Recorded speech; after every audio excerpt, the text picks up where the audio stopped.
So my name is Stephen Hughes, and I'm an assistant professor of computer science. From high school, I knew at that point that I wanted to go into some sort of computer-related field. And I thought maybe even going as far as electrical engineering was where I wanted to be, perhaps. During my junior year, one of the faculty approached me and asked, what I was doing over the summer, and he had a project that he wanted to work on, and asked if I would participate with him. And I thought that was a really great opportunity, so I jumped on it and spent the summer working on it as a nice abstract problem. And we developed some algorithms and did some analysis on those algorithms to figure out what was optimal, what was not optimal.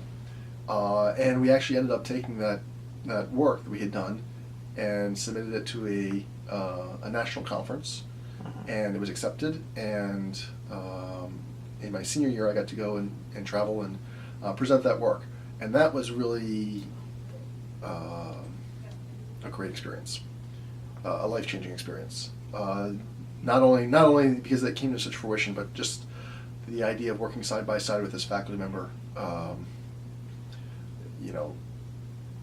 I had thought about the idea of going into higher education or doing higher education. This really solidified it for me that that's what I wanted to do. I think, especially if you're not comfortable with the idea of taking computer science, that's who I really want to touch.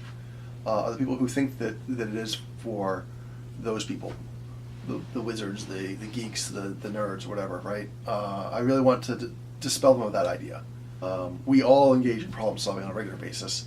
All we're doing with computer science in that first class especially is figuring out how to articulate how to solve problems. It really, people will say it teaches you to think. Well, everyone knows how to think already, but it really forces you to confront what your thinking means and what processes you're engaging to solve problems.